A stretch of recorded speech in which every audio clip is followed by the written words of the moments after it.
होंगे। आज की इस वीडियो में हम लोग बेसिकली जो कि हमारे 3 टॉपिक होने वाले हैं टाइप्स ऑफ सीएसएस। आज से हम लोग सीएसएस स्टार्ट करने वाले हैं। सही है। सीएसएस जो है बेसिकली हमारी जो भी वेबसाइट वगैरह होती है उसको डिज़ाइन करने के लिए हम लोग यूज़ करते हैं। सही है। और एचटीएमएल जो हमने प्रीवियस वीडियो में देखा है, अभी साथ साथ हम लोग एचटीएमएल और सीएसएस उन दोनों को साथ साथ लेके चलेंगे। ठीक है। एचटीएमएल जो होती है बेसिकली वो एक स्ट्रक्चर के तौर पे हम लोग यूज़ करते हैं वेबसाइट को बनाने के लिए। उसके अंदर जो भी टैग्स वगैरह हेडिंग वगैरह ऐड करनी होती है उसके लिए बेसिकली हम लोग एचटीएमएल को यूज़ करेंगे। और अब जो हमारी जो स्टार्ट होने वाली है सीएसएस, वो डिज़ाइनिंग के लिए हम लोग स्टार्ट करेंगे। एग्जांपल के तौर पर बटन वगैरह की स्टाइलिंग, टेक्स्ट का फॉन्ट वगैरह, बैकग्राउंड वगैरह चेंज करना, XYZ जो भी डिज़ाइनिंग होती है वो हम लोग बेसिकली सीएसएस के थ्रू यूज़ करने वाले। ठीक है। सीएसएस की टाइप 3 यहाँ पे टाइप मौजूद होती है। एक होती है इनलाइन सीएसएस, इंटरनल सीएसएस और external CSS. Inline CSS basically वो सीएसएस होती है, मैं आपको दिखा देता हूँ आपको। ठीक है। अब जैसे मैं यहाँ पर एक मेरा ये टैग बना हुआ इमेज का टैग। ठीक है। अब इसी के अंदर मैं एक स्टाइल का टैग बनाकर उसके अंदर उसको प्रॉपर्टी वगैरह दूँ तो वो हमारी कहलाएगी इनलाइन सीएसएस। ठीक है। और अगर हम लोग इस तरीके से, जैसे अभी मैंने यहाँ पर हेड के टैग के नीचे एक स्टाइल का टैग बनाया है और उसके अंदर डायरेक्ट जितना भी हमारा सीएसएस का काम होगा वो बेसिकली हमारी जो कहलाएगी वो कहलाएगी इंटरनल सीएसएस, यानी कि वो इसी पेज के अंदर मौजूद है स्टाइल के टैग के अंदर। ठीक है। तरीका वही है, फ़र्क देख आपके सामने समझ में आ जाएगा। यहाँ हम लोग जब स्टाइल का टैग बनाएंगे, प्रॉपर्टी देंगे तो वो बेसिकली स्टाइल के टैग के अंदर ही वो प्रॉपर्टी मौजूद होगी। ठीक है। अगर आप इस तरीके से यहाँ पे ऊपर अलग से टैग बनाना चाहें, सही है, और इस तरीके से आप लोग एट्रीब्यूट को जो कि हमारे एलिमेंट वगैरह उसको कॉल करके सीएसएस अप्लाई करना चाहें तो इस तरीके से भी बेसिकली आप लोग कर सकते हैं। अभी हम लोग एग्जांपल डीप में थोड़ा समझ लेंगे। ठीक है। उसके बाद बची हमारी एक और टाइप एक्सटर्नल। ठीक है।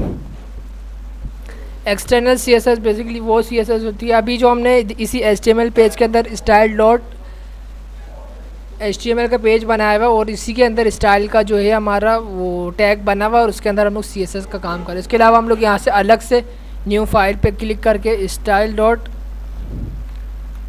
सीएसएस डॉट करके सीएसएस की जो एक्सटेंशन है वो आपने लाजमी यहाँ पे प्रोवाइड करनी है। जैसे आप इंटर करेंगे तो यहाँ पे आपने देखना है, यहाँ पे साइड में साइन भी आ जाएगा। तो ये जो है इसकी निशानी है कि ये जो हमारा पेज अब ये बन गया है, ये सीएसएस का पेज बन गया। ठीक है। अब हम लोग एक काम करने वाले हैं कि मैं इसको यहाँ से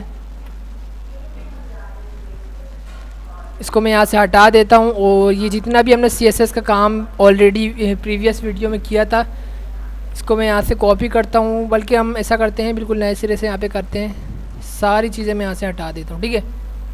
यहाँ पे मैं सिंपली H1 का टैग यहाँ पे बनाऊँगा और यह हो गई हमारी हेडिंग 1। यहाँ पे एक पैराग्राफ का टैग लेंगे और यहाँ पे एक लॉरेम डाल देंगे। ठीक है। अब ये हो गई हमारा एक पैराग्राफ आ गया और एक हेडिंग आ गई। अब हम लोग तीनों तरीके से यहाँ पे अप्लाई करने वाले। सबसे पहले हम लोग इनलाइन सीएसएस का जो भी कॉन्सेप्ट है वो समझेंगे बेसिकली। ठीक है। मैं यहाँ पे क्या करूँगा, स्टाइल का टैग बनाऊँगा और यहाँ पे हम लोग उसको बैकग्राउंड कलर दे देते हैं। यहाँ पे आएंगे और इसको मैं बैकग्राउंड कलर ब्लैक दे देता हूँ। सही है।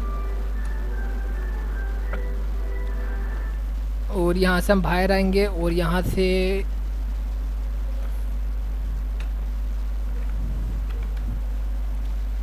कलर हम इसका वाइट कर देंगे, यानी कि टैग्स कलर जो भी इसका होगा वो वाइट होगा। ठीक है। अभी हम फ़िलहाल इसी को रन करके देखते हैं।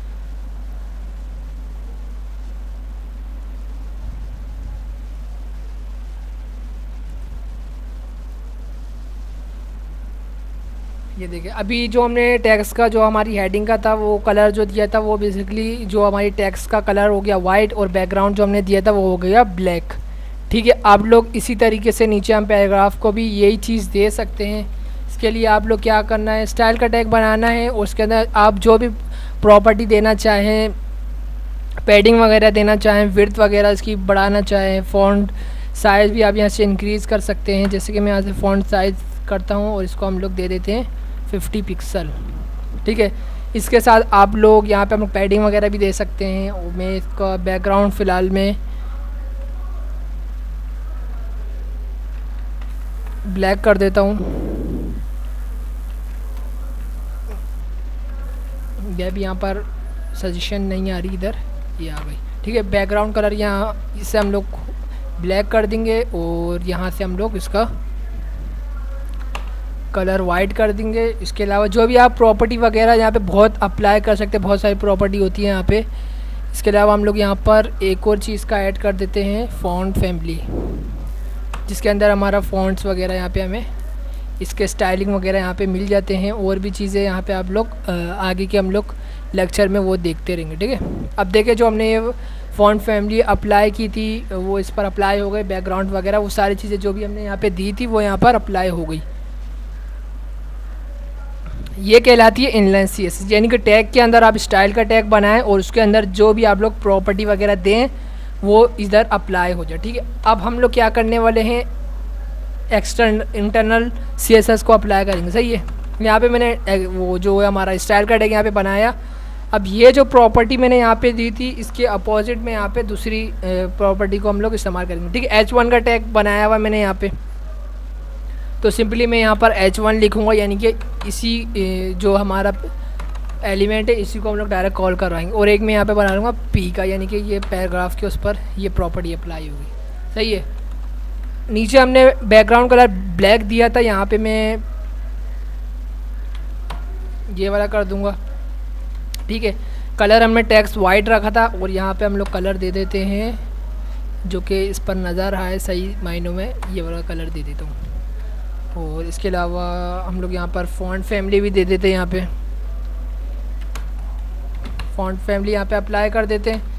और यही चीज़ मैं यहाँ से इसको कॉपी करूँगा, Ctrl+C करेंगे और इसी पैराग्राफ के लिए भी हम लोग ये चीज़ें यहाँ पे पेस्ट कर देंगे। अब अगेन हम लोग इसको रन करके देखते हैं। अभी देखें ये जो चीज़ यहाँ पे अप्लाई हुई है, अभी दो तरीके से हमने इनको प्रॉपर्टी दी हुई है H1 की जो टैग है। ठीक है, यहाँ पे भी हमने इनलाइन CSS भी दी हुई है और इंटरनल CSS भी दिया। अभी हम रन करके देख लेते हैं कौन सी अप्लाई हो रही है इसके ऊपर, फिर मैं आपको इसका आउटकम वो भी बताऊँगा।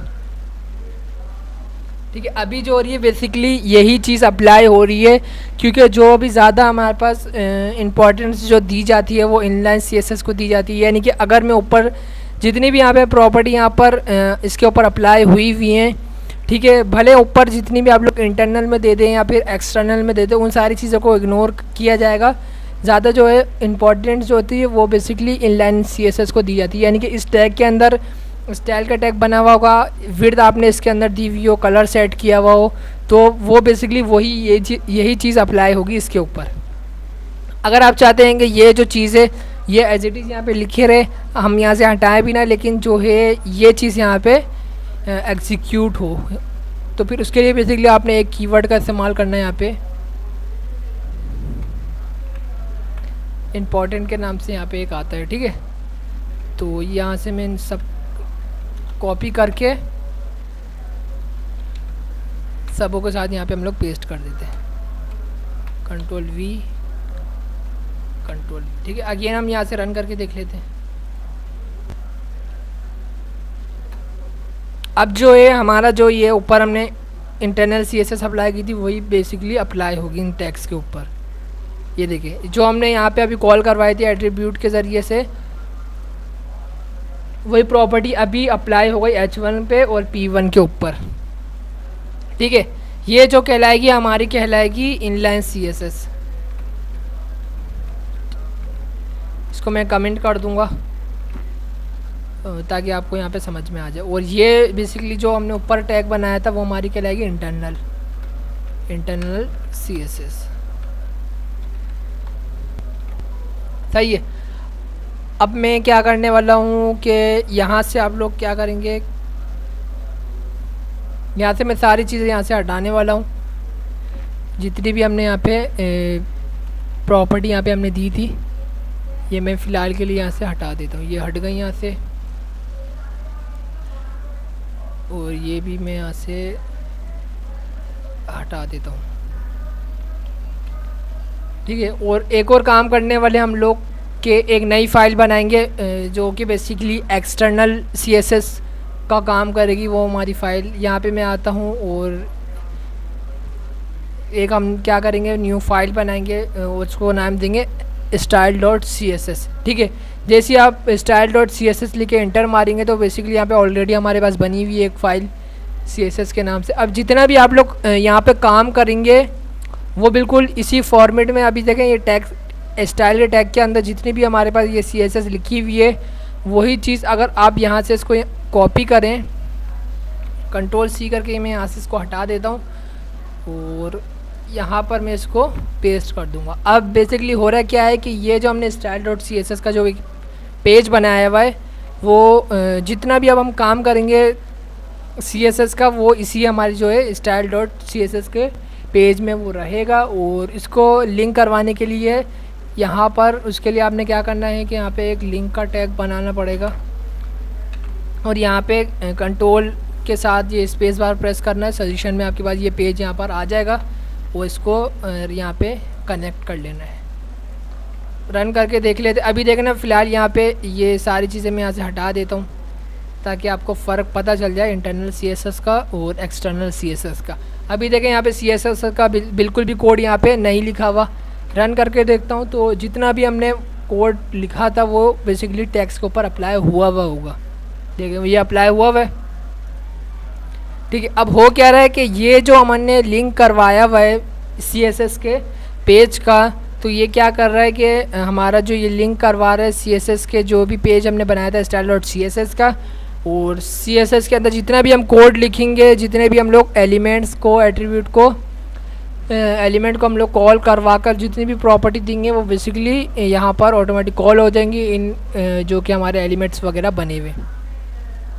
सो आई होप कि आपके जो कॉन्सेप्ट हो गए होंगे वो क्लियर हो गए होंगे कि इनलाइन CSS, इंटरनल CSS और एक्सटर्नल CSS बेसिकली किस पर्पज़ के लिए यूज़ की जाती है। आगे की वीडियो में हम लोग और लेक्चर वगैरह देखेंगे और हमारे जो के कॉन्सेप्ट है वो क्लियर हो जाएंगे। आई होप कि आपको ये जो वीडियो समझ आ गई होगी। अगर कोई प्रॉब्लम हो, कोई मसला हो तो आप लोग कमेंट में पूछ सकते हैं। तो नेक्स्ट वीडियो में नए टॉपिक के साथ मिलते हैं, तब तक के लिए ख्याल रखना। अल्लाह हाफिज़।